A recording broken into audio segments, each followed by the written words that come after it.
paso del tiempo se van reconvirtiendo, pero siempre están dentro de la organización, de alguna u otra manera se lleva a cabo algún tipo de acciones vinculadas a este tipo de organización, ¿sí? Entre esas, arranca con lo que tenga que ver con la parte administrativa, ¿sí?, de la organización, y obviamente cuando hacemos referencia a todo lo que tiene que ver con el sistema administrativo, empezamos a hablar de los componentes de perspectiva general de la organización, ¿sí? Está mirando a todo el sistema administrativo como una red de esquemas, procesos. O sea, todas las organizaciones de cualquier área que se trate o de cualquier sector económico, industrial, comercial, de servicios, de producción, lo que fuere, siempre tiene sistemas administrativos, que estos son los que van a nuclear en una red general una serie de tareas que van a tener que ver con esto, con la gestión, con las cuestiones de administrar, de organizar, ¿sí? Todo eso va a estar vinculado en la perspectiva del sistema administrativo. A eso hace referencia cuando empezamos a iniciar a ver parte del proceso desde la perspectiva administrativa.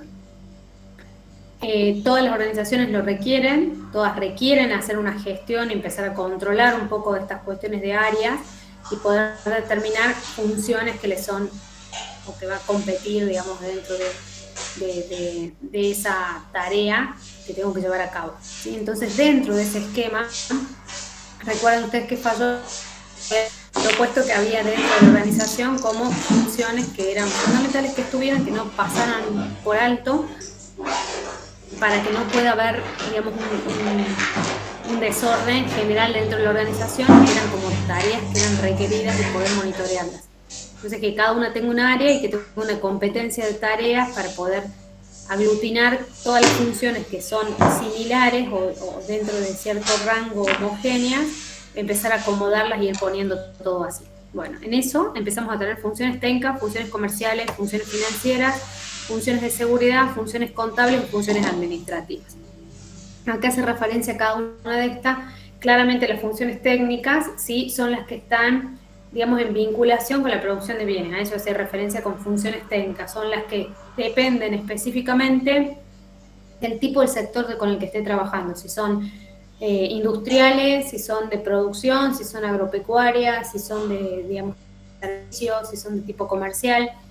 Todo lo que haga referencia a esas funciones técnicas va a depender del tipo de empresa del que se trate, y ahí va a tener que hacer hincapié en una función menor, que van a ser específicas, por eso es técnica, porque es sumamente vinculada al tipo de, digamos, de desarrollo que lleva a cabo para producir los bienes o los servicios esa organización. Entonces, por eso habla de funciones técnicas, porque bueno, dependiendo del tipo del sector al que corresponda, tiene particularidades, que son funciones que son básicas, ¿sí? Si hay un área de producción, si están dentro de las industriales, tiene complejamente un área de producción que va a implicar muchas cuestiones a considerar.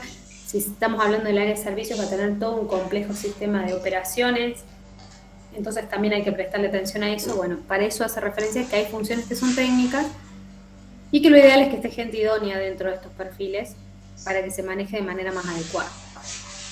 Respecto a las funciones de alcance comercial, ¿sí?, es lo que está todo asociado a estas actividades de compra, de venta, de intercambio, y son las áreas que generalmente hoy se conocen como todo lo que tenga que ver con el área de marketing, ¿sí?, o de comercialización. Entonces, todas las funciones comerciales tienen que ver con eso, las cuales se fueron profundizando con el tiempo y se fueron volviendo más complejas, porque antes la comercialización o la transacción tenía un alcance, y hoy por hoy trabajar o hacer la parte comercial tiene otras implicancias que ya no están delimitadas al solo intercambio de productos o de bienes, ¿sí? O sea, tienen un montón de tareas más complejas que se han sumado a esta nueva perspectiva comercial.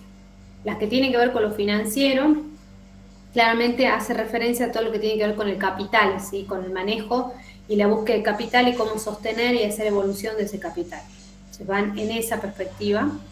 Las de seguridad están haciendo hincapié o haciendo referencia a las que van a buscar el bienestar, ¿sí?, de las personas, y también empieza a ser una cuestión que es compleja, que no solo se delimita a que tengan ciertos recursos, sino que todo el ambiente, todo el ámbito laboral y todo el espacio de trabajo cumple con ciertas normas que están claramente reguladas, las cuales son controladas, ¿sí?, y las cuales también se monitorean de manera externa y de manera interna, y habla también de cierta competitividad y ciertas certificaciones que va a tener la empresa. O sea que lo que está vinculado a seguridad cada vez empieza a tomar más relevancia dentro del marco de la organización.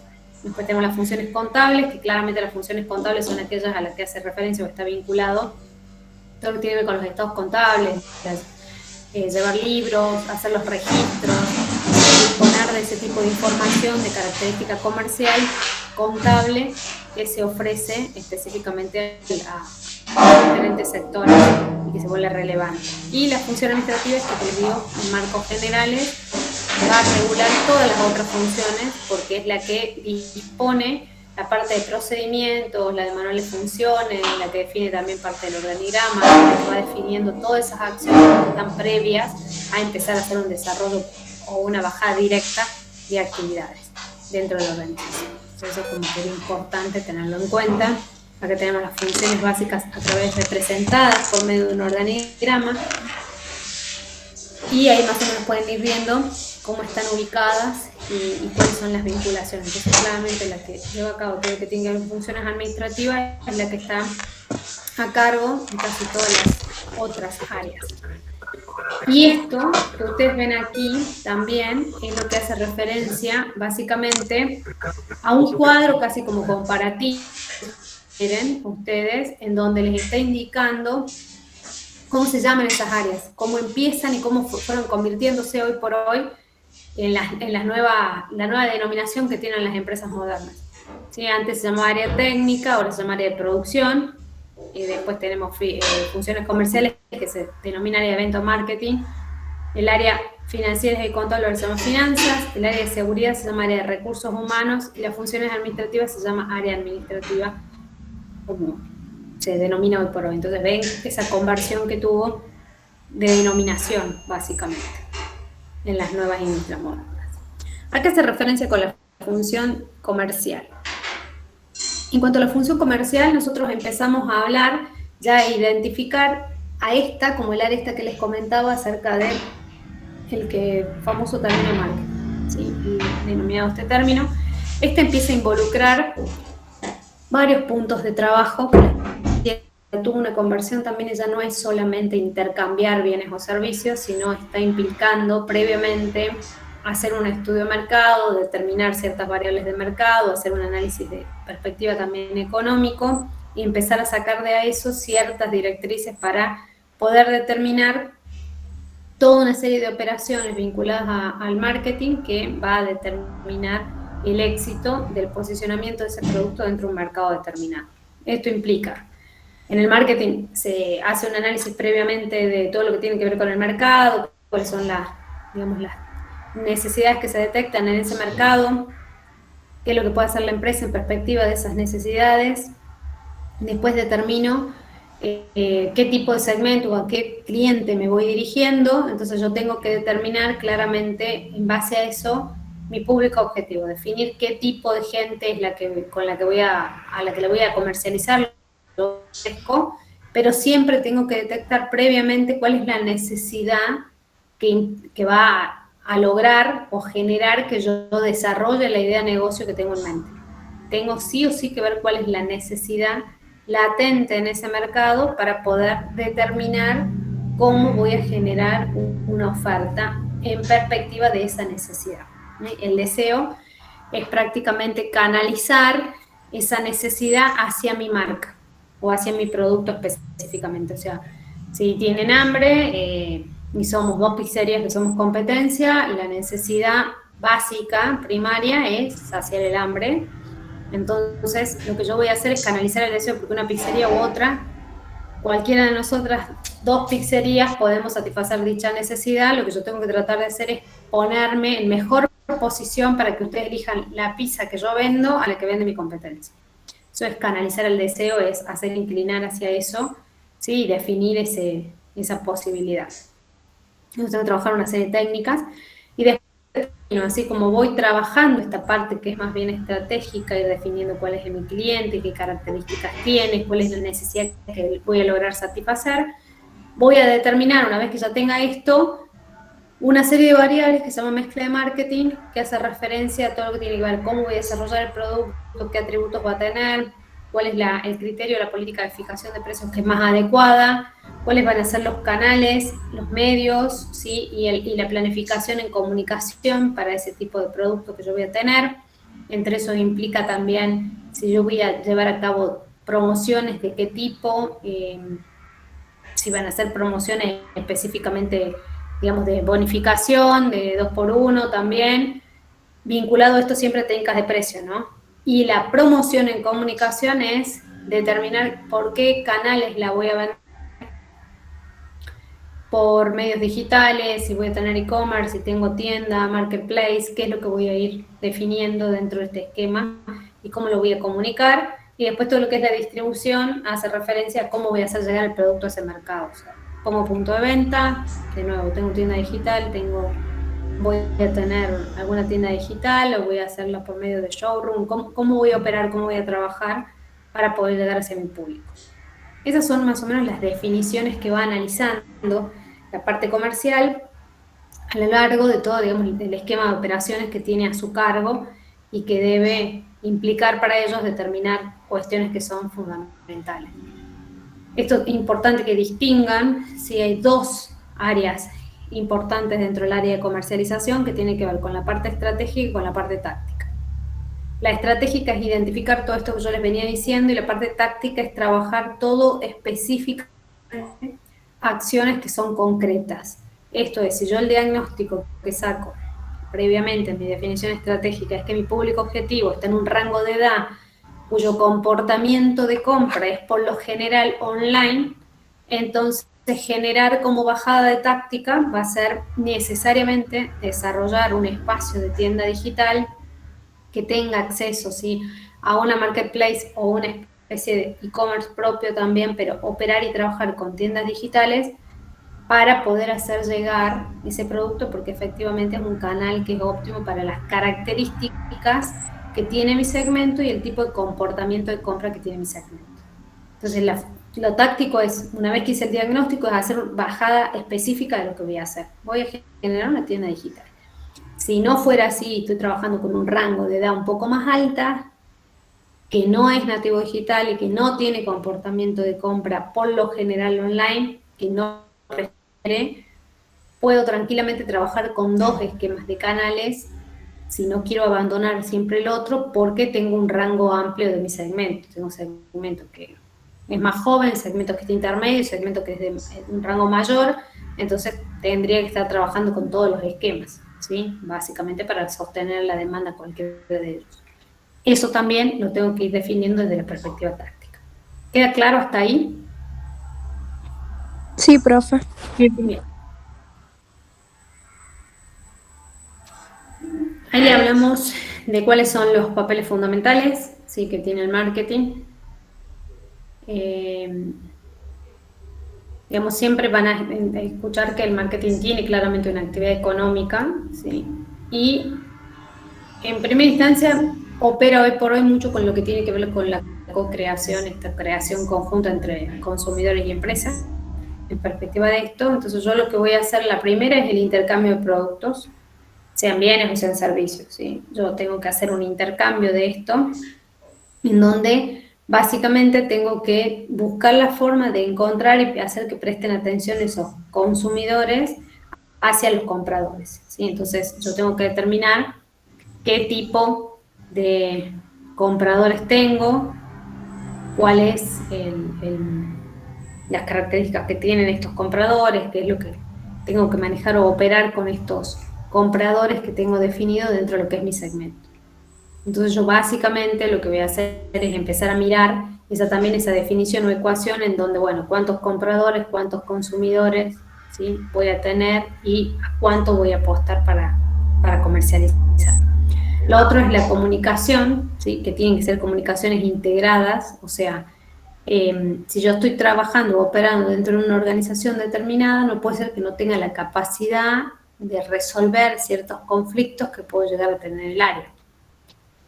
Poder desactivar esas cuestiones es muy importante el proceso de comunicación cuando yo estoy desarrollando ese flujo de información, porque voy a tener que definir productos atractivos, ver cómo va a ser el precio, cómo lo voy a vender, quién los va a exponer, quién los va a mostrar, quién los va a presentar. Es todo un tema que yo tengo que desarrollar en el proceso de comunicación, pero que es muy importante hoy por hoy, como que se ha vuelto muy clave, digamos. A mí lo que me interesa de acá es que vean esto, ¿sí? Estas 4 variables que se trabajan o son conocidas como la mezcla de marketing, o las 4P de marketing, que se trabaja mucho en todo lo que tiene que ver, tanto lo online como lo offline. En lo online se suman algunas P más, porque bueno, hay una dinámica también diferente, pero tradicionalmente siempre cuando yo hablo de la mezcla de marketing digo que hay un precio, un producto, ¿sí? Una plaza y una promoción. Por eso las 4P, porque viene de la sigla en inglés, pero en realidad plaza hace referencia a distribución, ¿sí? Y promoción a la de comunicación, a la comunicación. Entonces yo tengo que prestar atención a eso y empezar a ver cómo combino la mezcla que me sea efectiva para mi público objetivo. Para eso yo voy a analizar que mi público objetivo tenga un rango de ingreso determinado, que pueda pagar el precio del producto que yo tengo, ¿sí? Que al que yo me dirijo tenga la capacidad de pago, o sea, que el precio no le sea adverso, ¿sí? Que pueda pagarlo. Cómo lo voy a comunicar, cómo voy a dar a conocer mi producto y también cómo lo voy a hacer llegar a mi público objetivo. Entonces tengo que prestar atención mucho a eso, que sale de definiciones básicamente estratégicas, ¿sí? Yo previamente, cuando hice el análisis del segmento, ahí definí cómo era mi cliente. Entonces ahí ya tengo la respuesta. Y otro dato importante es que el marketing se ve muy afectado por el entorno. Nosotros vemos que todo tiene enfoque sistémico. Bueno, el marketing no queda fuera del enfoque sistémico. Claramente tengo que prestar atención a una serie de movimientos y variables dentro del entorno para poder determinar cómo voy a generar estrategias o cómo voy a operar para lograr ventas, ¿sí?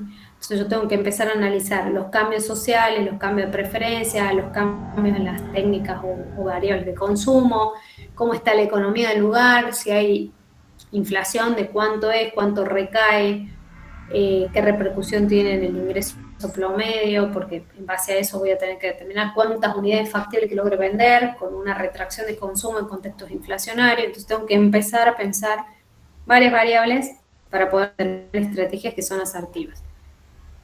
No en vano, cuando hay periodos que hay más estancamiento de consumo, salen o se programan a nivel, digamos, país, y en muchos casos siguiendo cierta línea cronológica de otros países, se dan la apertura de los famosos hot sales, ¿sí? Los Black Friday, todo eso tiene que ver con periodos en donde hay mayor estancamiento, se hace un análisis general y todas las empresas se suman a ese periodo de tiempo porque con eso logran apalancar ventas en ciertos periodos y lograr tener, digamos, como más movilidad en ese sentido. Entonces, por lo general, son, digamos, como que están programadas esas porque son acciones de marketing que se van tomando para poder impulsar de nuevo las ventas, en periodos que se consideran estar un poquito más estancos que otros. Hasta ahí todo bien, la función comercial. Sí, profe. Justo ahora están con eso de hot sale. Claro, exacto.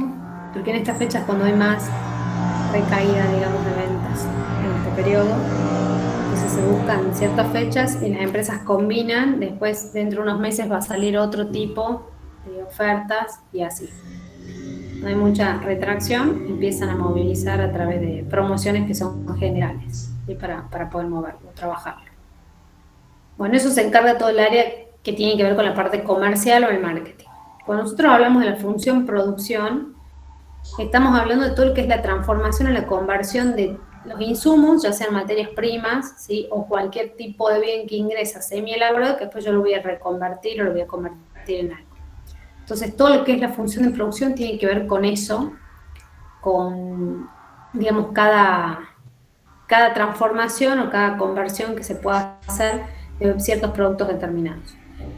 Cuando yo trato de manejar estos temas, de producción, siempre voy a tener que buscar, también está definido muy atravesado por la estrategia de producción, en donde como es un área que es sensible, porque yo voy a generar los bienes o desarrollar los servicios que voy a ofrecer, los mismos tienen que salir en perspectiva de mercado, o sea, que el mercado les guste, les parezca que es lo adecuado, y a su vez van a tener que digamos, como hacer un esfuerzo más para poder lograr definir estratégicamente costos, calidad, ¿sí?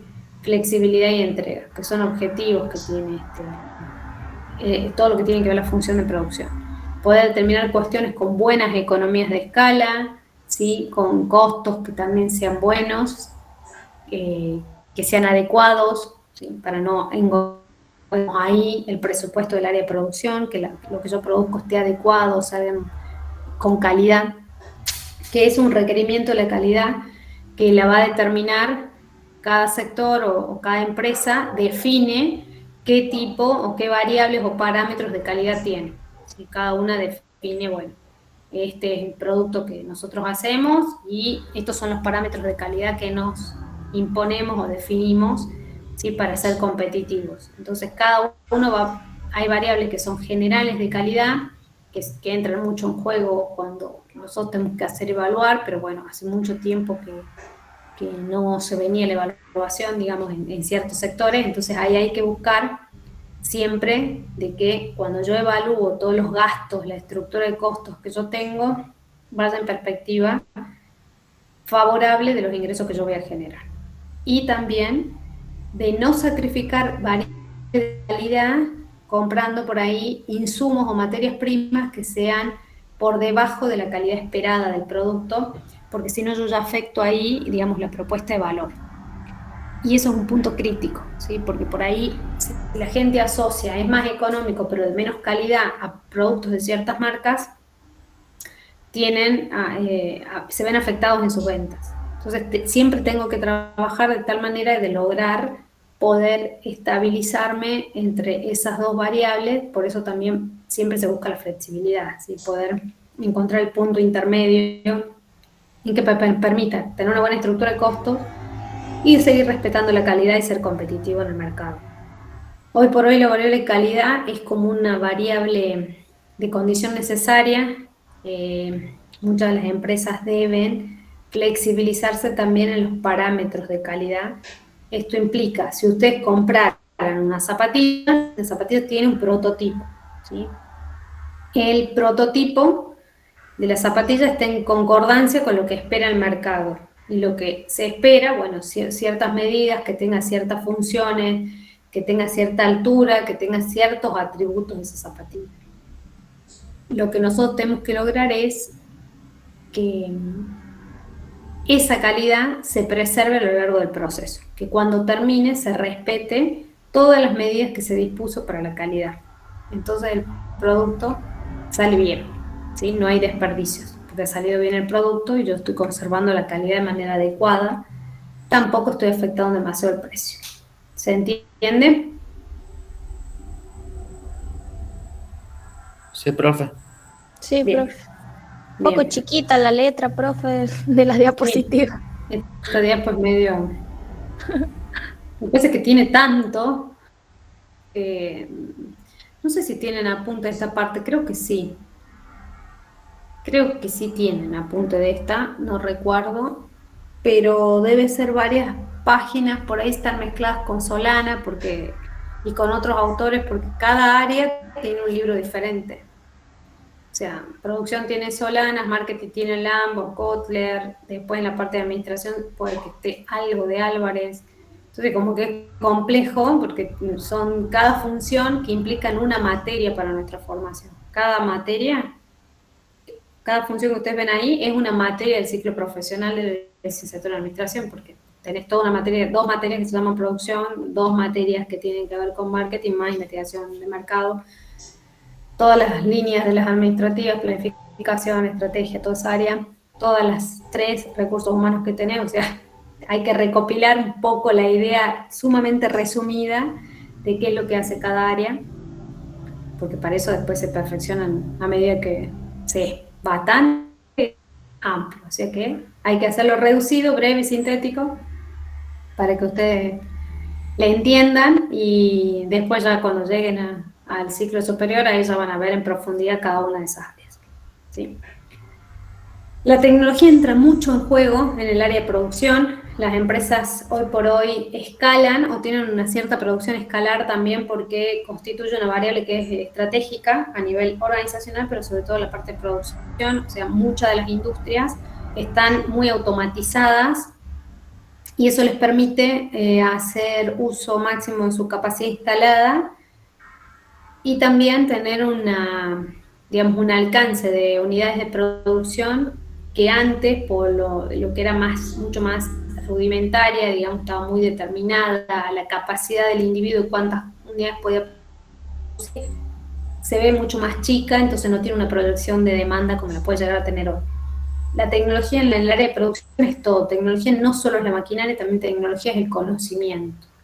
Se considera tecnología también el conocimiento, esta capacidad de innovar, de crear productos que son innovadores, de poder readaptar esas tecnologías a nuevas estructuras de mercado, a nuevas estructuras de productos. Entonces yo tengo que pensar dentro de esa función y cada vez va tomando con mucha relevancia. Entonces ahí tiene como una envergadura sustancial en la producción, todo lo que tiene que ver la tecnología. ¿Sí? Entonces recuerden bien que tecnología no solo es maquinaria, sino también es conocimiento. Ahí les vuelvo a hablar de esto, ¿sí? Profesionalización del desarrollo tecnológico, ritmo exponencial de cambio tecnológico. Antes recuerden que hacer, sin más lejos, un auto, ¿sí? Se necesitaba tanta cantidad de personas y podías hacer 10 autos en la semana, con suerte, ¿sí? Hoy, tranquilamente, podés llegar a hacer 250 unidades fácilmente en el mes, ¿sí? Depende el nivel de detalle que requiere el proceso, pero obviamente ven que es exponencial el grado de producción que tengo a comparación de lo que tenía antes. Y así en muchas áreas se vuelve como muy crítico, ¿sí? En esta parte del ritmo exponencial del cambio tecnológico y el ritmo en el que tienen que llevar las organizaciones para poder irse adaptando a un mercado que es muy dinámico. Entonces eso, como que la función de producción tiene también sus 3P, digamos, en su estrategia, que es determinar cuál va a ser el producto, que va a determinar cuál va a ser, digamos, la planta, qué tamaño tiene que tener la planta, qué tipo, ¿sí? Y qué procesos van a ser para poder llevar a cabo esa producción. Porque hay clasificaciones de esquemas de producción. Entonces, no es lo mismo una producción de un automóvil, no tiene obviamente las mismas maquinarias que una producción de electrodomésticos, por ejemplo. Sí, claramente, y cada uno por el flujo de circulación de sus unidades o elementos a transformar tiene una denominación determinada. Entonces eso también hace que las instancias y los tiempos se van complicando un poco más para poder ir generando productos que estén como más en consonancia, digamos, con esto. Ahí tenemos la relación entre la ciencia y la tecnología. ¿Sí? Esto como que es bastante fácil, ustedes lo leen y no va a haber dificultades en esta cuestión. Lo que trata de hacer todo el tiempo en esta reflexión, digamos, Solana, básicamente, que es el autor de todo lo que tenga que ver con la educación, es como que él presupone o determina, ¿sí?, que siempre la ciencia es como una base que es fundamental en el desarrollo de cosas a producir, ¿sí?, que no solo utiliza el método científico, sino también se va apropiando de algunas cuestiones como tienen que ver claramente con esto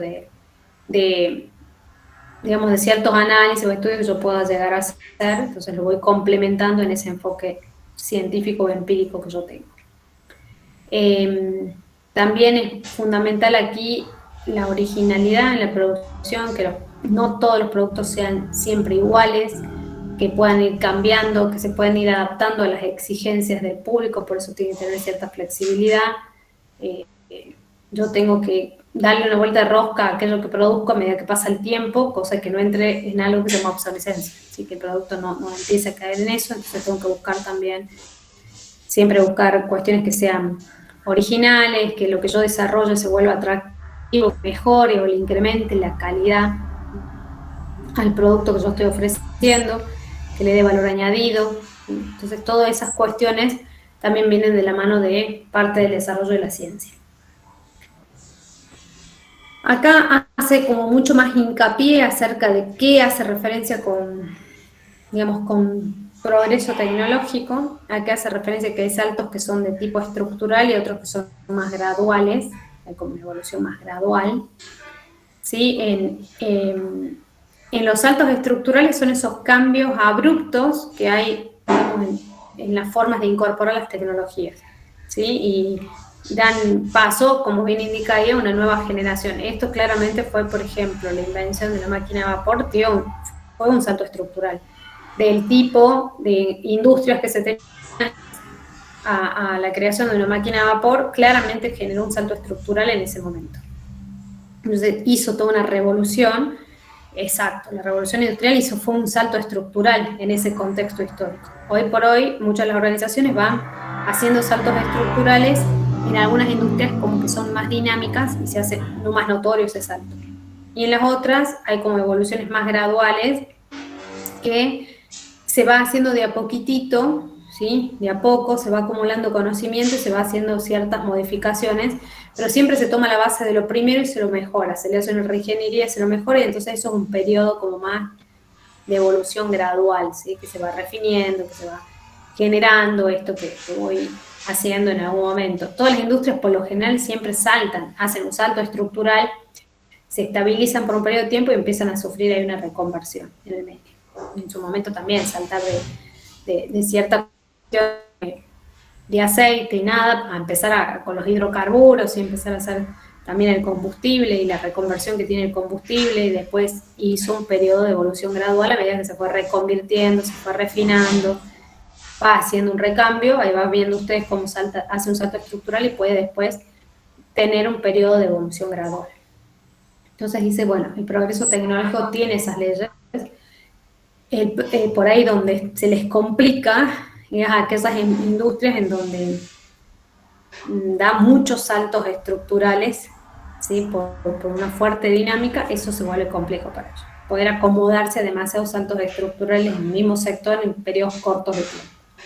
Es como una competencia permanente con ellos mismos para estar en la cresta de la ola, estar permanentemente en la innovación, y eso hace que por ahí se pretende un salto estructural y el resultado no es ese. O sea, es algo que se hizo rígido, pero no implica algo tecnológicamente muy disruptivo, muy nuevo.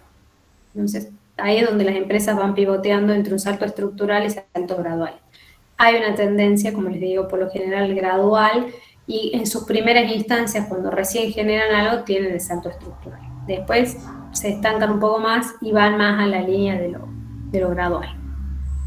¿Sí? Entonces, como que hay que estar atento a estas cuestiones. Y cuando yo pienso o analizo esta cuestión en esquema de producción, ¿sí? También tengo que tener en cuenta que cuando yo voy a trabajar con tecnologías, tengo algunas formas de comprar tecnología para la organización. Entre esas son, digamos, tres formas que tengo de comprar la tecnología. Una que es comprar manual de know-how, ¿sí? La otra es ingeniería básica y la otra es ingeniería de... Cuando yo compro know-how, es básicamente como cuando ustedes adquieren una franquicia, ¿sí? Cuando ustedes adquieren una franquicia, están adquiriendo digamos, el desarrollo de un tipo de unidad económica que tiene un esquema de producción que va por formato know-how. Esto es porque McDonald's le hace una bajada directa hacia el franquiciante, digamos, de cómo es entre el franquiciante y franquiciado, cómo va a ser la relación en ese proceso, en ese intercambio. Y le indica cómo tiene que hacer la producción, cuánto es el tiempo de cocción, con qué tipo de materiales se trabaja, qué marcas de producto, cuánto va pasando la receta de todo, ¿sí? De cuánto es el tiempo en que tiene que fritar, cómo se debe hacer. Cuando uno compra una franquicia, bajan técnicos de la empresa y enseñan o capacitan a los empleados a que repliquen los procesos, ¿sí? Para que no haya margen de error. ¿Y esto por qué? Porque el know-how es toda una tecnología. El know-how es es el conocimiento, digamos, que ha generado la clave de éxito. Entonces, cuando se vende know-how, se le vende toda una serie de procedimientos y especificaciones que para tener y garantizar el éxito tienen que seguir a rajatabla. No pueden modificarlas porque la clave del éxito está en ese marco de esquema, ¿sí? Entonces ahí está, te dice con qué tipo de hornos, con qué freidora, con qué materias primas, con qué material, cuánto es el tiempo de demora que tenés que salir entre la formulación de un pedido y otro. Todo eso marca estructura de know-how. Entonces también lo tienen ahí, como ven, en una escala menor, no a escala industrializada, pero sí claramente en un ejemplo como es McDonald's, y en industrias es aquella que va a replicar, por ejemplo, modelos o sistemas de producción de otras que ya son éxito y se les va a explicar qué tipo de máquinas, cuántas unidades producidas, qué tipo de materias primas es con las que tienen que trabajar, cuántas horas hombre tienen que poner a trabajar. Sí, le va enseñando también todo el esquema del know-how. Esa es una forma de adquirir también tecnología. La ingeniería básica, ¿sí?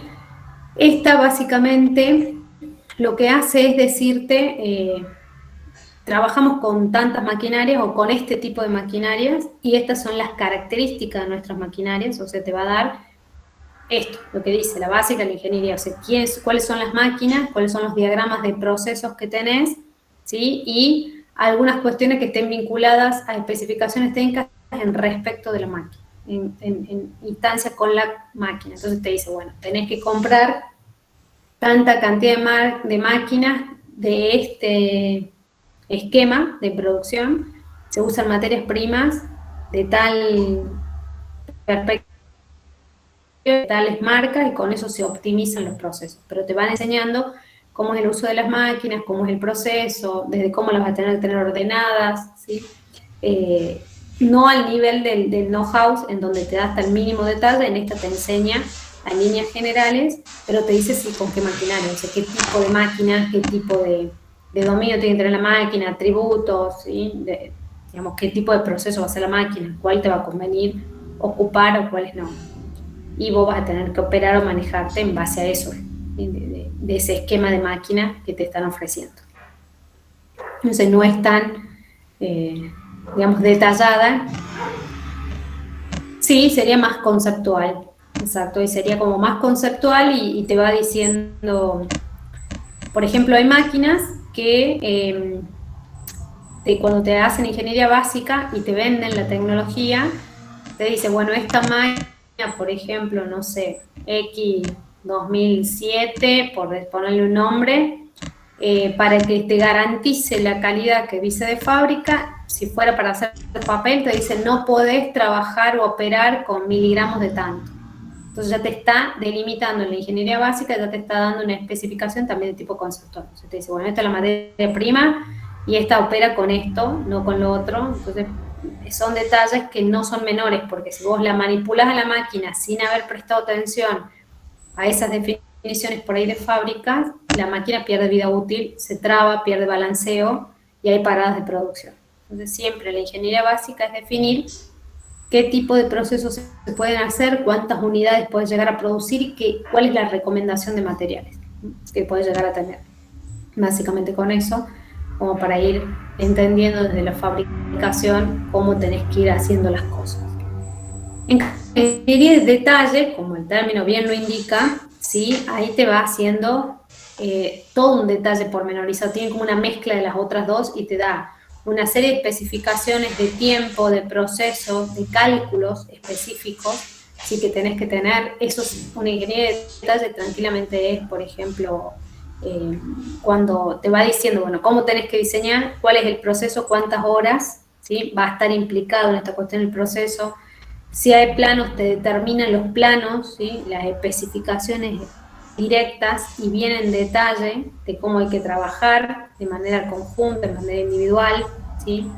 Todo eso te lo va dando específicamente por minúsculos detalles en paso 1, paso 2, paso 3, ¿sí? Desde la construcción, como bien dice, hasta el montaje de la planta, o sea, desde cuáles son las dimensiones que va a tener que tener y todo. Que por ahí muchas veces es muy importante porque por ahí cuando te venden las máquinas y recién vas a hacer la apertura, se venden en ingeniería de detalle porque hay máquinas que requieren cierta altura del techo de la planta, ¿sí? Cierto tipo de ventilación, cierto consumo de tensión, entonces te van a pedir estabilizador, de acuerdo a todos los detalles para que la producción no sufra paradas o no haya rupturas en el proceso y se conserven mejor las maquinarias y el balanceo. Se van garantizando que los procesos van saliendo en tiempo y forma. Entonces, ahí tienen como algunos ejemplos claramente de lo que es know-how, de lo que es ingeniería básica y lo que es ingeniería en detalle. ¿Queda claro eso? Sí, profe. Bien.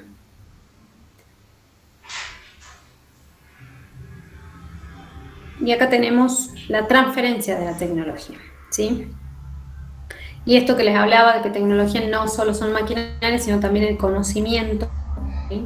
Entonces decimos que se puede transferir conocimiento de dos modalidades, ¿sí? Primero incorporada y después desincorporada. Cuando es incorporada es cuando yo vendo el conocimiento aparte, ¿sí? Con todo lo que tenga que ver con la misma maquinaria y a su vez con toda la información de cómo llevarlo a cabo o hacerlo, pero mando gente, entonces yo incorporo ese conocimiento. Por ejemplo, muchas de las empresas venden la máquina y te mandan 3 o 4 capacitadores más técnicos. ¿Por qué? Porque a veces las máquinas se compran fuera del país, son importadas y resulta complicado para las empresas garantizar el mantenimiento de esas maquinarias. La maquinaria tiene una variable sensible de mantenimiento, o sea, al menos 2 veces al año les tenés que hacer un balanceo. Y implica un costo añadido. Entonces ellos te transfieren también tecnologías y te dicen, bueno, te mando a alguien para que capacite a uno de tus técnicos en el mantenimiento de la maquinaria. Y para que te mando 3 capacitadores para que enseñen a manipular la máquina a tu planta, ¿sí? De empleados. Entonces ahí está incorporada, hace todo un traslado, ¿sí? Hace toda una formación para que la empresa no tenga que estar dependiendo de esta a la que le adquirió las maquinarias, sino que después se puede independizar e incorpora, por eso lo incorporado, incorpora conocimientos vinculados a las tecnologías a partir de esa transacción comercial que hace.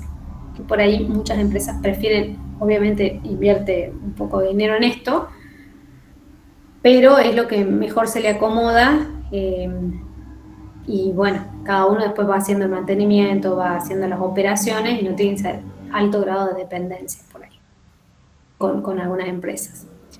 En cambio, la desincorporada es la inversa de la otra, ¿sí? Acá te dicen cómo vas a hacer una cuestión o cómo la vas a hacer, pero no hay una bajada estricta o una bajada directa de alguien que tiene el conocimiento sobre esta, sino que vos adquirís el bien y después vas haciendo sobre la marcha el conocimiento de esto que estás aprendiendo, o alguien te dice que las manejó en algún momento, y bueno, van viendo cómo operan, cómo trabajan, cómo va a ser, ¿sí?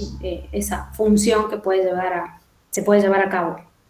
Por ahí, cuando son empresas que no tienen una producción a grandes escalas, suelen hacer eso y van como autodidácticamente determinando algunas cuestiones que están por fuera del bien físico específicamente. Van adquiriendo el conocimiento, si tienen empleados con experiencia en máquinas similares, van incorporando ese conocimiento en forma paulatina. Pero son como las dos grandes formas en las que la empresa va a optar de acuerdo a sus posibilidades económicas y de acuerdo, obviamente, a cierto alcance que pueda llegar a tener y envergadura no dotarse de todo el conocimiento de una máquina respecto de otra, ¿sí? Por ahí tiene su momento importante de ver ese tipo de datos, ¿sí? O de información.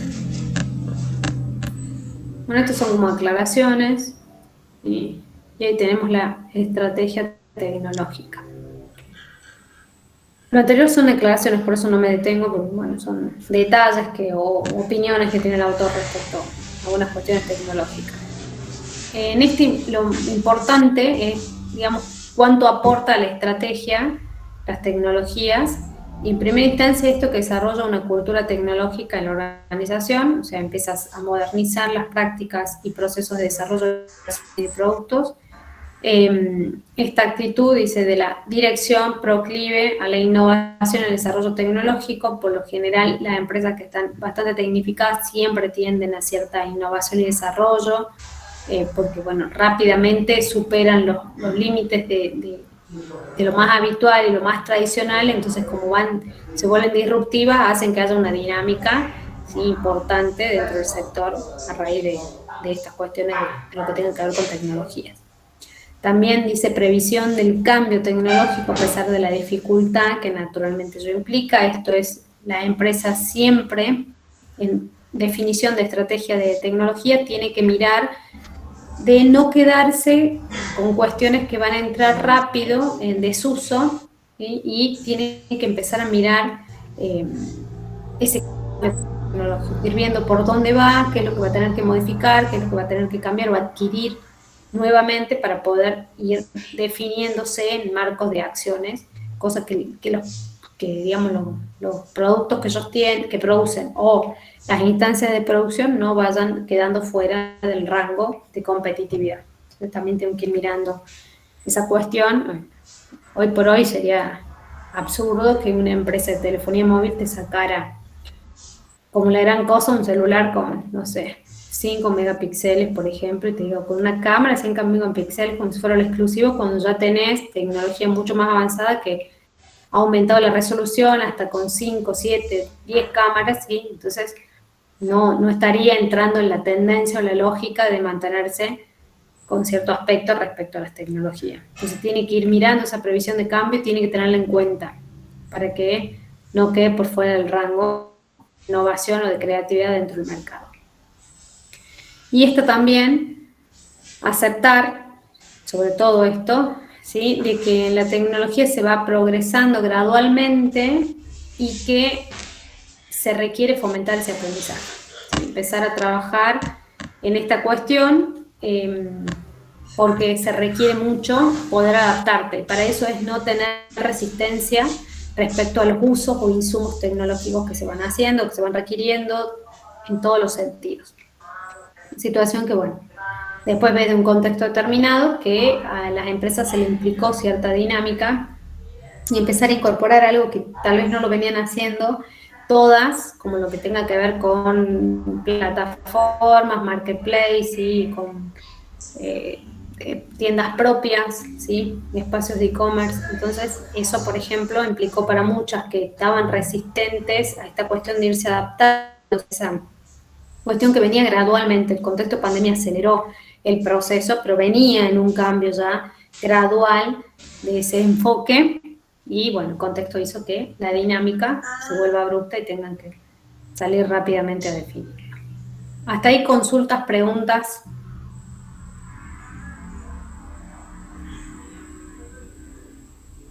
Ninguna, profe, fue clara en la resolución del tema. Bien, nos queda. ¿Cómo les fue hoy? Más o menos. 50-50, profe. 50-50, ¿qué rendían? Contabilidad. Contabilidad. Bien, imagino, bueno, seguramente les fue bien. Tengan fe hasta que... Claro, como era presencial tienen que esperar las notas, no las pueden saber enseguida. Ténganse fe, chicos. Vamos. El último que se pierde, dicen, así que... Ahí tenemos los tipos de producción de los que yo les hablaba, ¿sí? Tenemos dos grandes grupos que hacen referencia a una que es intermitente y otra que es de tipo continuo. Este sistema de producción, nosotros hablamos de un sistema porque es si hablamos de sistema, como venimos viendo ya en la administración, quiere decir que hay una serie de pasos que son sumamente necesarios e indefectiblemente se tienen que realizar. Entonces, no se puede saltar ningún paso porque si no alterás el proceso del sistema. O sea, en el sistema, producción también es un sistema, ¿sí? Y va a variar de acuerdo al tipo de transformación que va sufriendo, si va generándose, por ejemplo, manufactura, sabemos que física, ¿sí? Geográfica cuando implica demasiado también transporte, almacenamiento o la propiedad, entonces vamos teniendo algo que se puede ir modificando dentro de ese proceso. En estos dos grandes grupos que hace referencia a continua e intermitente, tiene que ver con esto que yo les hablaba, el grado de continuidad del flujo de recursos o de materias primas o de insumos que entran dentro de un proceso. En un sistema de tipo continuo, poder desarrollar productos es bastante como complejo en el sentido que las especificaciones están muy prefijadas porque una vez que yo arranco, el proceso no lo puedo parar, por eso es de tipo continuo, ¿sí? Entra el flujo y no puede haber paradas porque si no pierde la calidad, pierde la esencia del producto y se puede llegar a perder lo que se está produciendo. Por eso es continuo, tiene un flujo que es permanente, continuo, se prenden las máquinas, entran los insumos de la materia prima y esta se va transformando, tiene procesos que son largos de transformación y produzco siempre para inventar, para hacer grandes cantidades. Un ejemplo de producción de tipo continuo es el papel, ¿sí? El papel tiene una serie de pasos previos hasta que yo tengo la masa, ¿sí? De papel, digamos esa mezcla que voy a transformar, que es casi como, no sé si alguna vez vieron cómo es la producción de papel, pero es como si fuera una especie de plastilina, así entra toda esa masa, entra un proceso y arranca toda una línea de amasados, de toma de temperatura, de enrollados, toda una serie de procesos que es largo, tiene muchas horas de producción y así hasta el final salen los rollos de papel, ¿sí? Después llega una instancia que toma cierta temperatura hasta que el papel toma cierta densidad, entra y se arman los rollos grandes, esos que después se venden a las industrias que hacen la línea de productos escolares, por ejemplo. La producción de papel es crítica en ese sentido por el flujo que tiene. Todo lo que es producción continua es compleja en este sentido. Si se para la producción, le pasa algo a la máquina, si esa masa, por ejemplo, la de papel, pierde temperatura, la densidad y todo que tiene que tener durante el proceso, muchas veces es un producto que es un desperdicio porque no se puede reconvertir. Pierde calidad, pierde esencia y cierta flexibilidad, entonces ese material se tiene que desechar porque no puede reprocesarse. Para que vean la definición de una continua, tiene que ver con esto, el combustible, todo eso tiene una producción que no sufre ciertas alteraciones. En cambio, la de tipo intermitente, esa va teniendo especificaciones de producto y son por ahí las mismas máquinas que pueden producir más de una cosa, ¿sí? Durante el proceso. No es que lo hacen más de una cosa a la vez, sino termina con cierta unidad porque no trabaja por inventarios, o sea, no estoquea, sino que trabaja a pedido de clientes. Son grandes industrias que tienen sistema intermitente en donde tienen varias máquinas y hay muchas de esas máquinas que entran en los mismos procesos de producción. Entonces yo voy generando, por ejemplo, en electrodomésticos claramente de intermitente, ¿sí? Tienen 7 u 8 máquinas que pueden hacer todos los electrodomésticos. Hay algunas que van a ocupar 5, hay otras que van a ocupar 8, hay electrodomésticos que van a ocupar las 8 máquinas, otros que van a ocupar 5, otros que van a ocupar 4 o 6 del proceso. Van a trabajar estas empresas de acuerdo a los pedidos que va haciendo cada cliente. Y cada cliente a gran escala, esto estoy hablando porque estoy industrializado, o sea, no produce para consumidores finales, sino para grandes organizaciones que hacen la compra para después revender. Entonces pido cierta cantidad, por ejemplo, de licuadoras, cierta cantidad de lavarropas, cierta cantidad de heladeras y estos que pueden llegar a producir en tipo intermitente, hacen el stock hasta el pedido determinado, cortan y pasan a producir lo que sigue, pero tiene esa posibilidad de trabajar. Y si hubiera algún problema, por ejemplo, con una producción de algo, las paradas no son tan costosas porque si no puedo seguir o me falta algo para seguir haciendo, por ejemplo, lavarropas, corto hasta que pueda solucionar el tema y sigo en la producción del producto que sigue, la cantidad del lote que me piden, o sea, las cantidades de unidades que me piden, hasta que reconfiguro, entonces las paradas no son tan costosas. En cambio, en la continua, si le pasa algo a la máquina, como todo el proceso pasa por las mismas máquinas, con que una de ellas sufre un problema, el proceso se para. Tiene que discontinuar porque no garantiza la absorción, digamos, a la otra instancia de que va a poder tomar el producto para continuar. Entonces tiene obviamente mayor nivel o costo, ¿sí? ¿Se captó ahí la idea entre lo que es una continua y una intermitente? Sí, profe. Bien, perfecto. Hoy llegamos hasta ahí.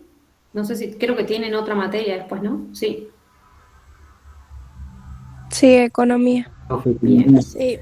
Hoy llegamos hasta acá, hasta esta parte. Igual no es mucho lo que queda. Lo único que sí les recuerdo, el 15 de junio va a ser el segundo parcial, ¿sí? Tomen nota, ya el 15 de junio el segundo parcial, el 22 va a ser el recuperatorio. Seguramente unidad 3 y 4. Ya la unidad 3 termino de hacer unos ajustes y ya la voy a subir al campus para que tengan también ese material. Y esta yo calculo que 2 clases más y terminamos, así nos queda algún margen para consultas que puedan llegar a tener antes de llegar al parcial. Y bueno, les deseo suerte en contabilidad, que les sea leve la clase que sigue. Descansen y nos vemos el miércoles, si Dios quiere. Estén bien, chicos. Gracias, Gracias, profe. profe. Profe, buenas Hasta noches. luego. Buenas noches, hasta luego. Profe, Profe, Diga, ¿le puedo hacer una pregunta ¿sí? sobre la unidad 3? Dígame. ¿Qué fue lo último que vimos? Es teoría de sistemas, ¿verdad? Exacto.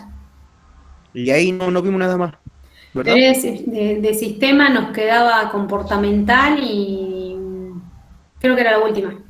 Sí, Ah, le di, profe. Le di. comportamental. Cualquier cosa, cuando ya después la suba, si terminamos este rápido antes del parcial, ahí podemos hacer un repaso de la 3 también, de puntos que nos hayan faltado para que no tengan dudas cuando lleguen al parcial. Buenísimo, profe, gracias. No, que estén muy bien, chicos. ¿En qué Cuídense unidad mucho. estamos, profe? En la 4. Y para el parcial 2, entre 3 y 4. Bien, gracias. No, de nada.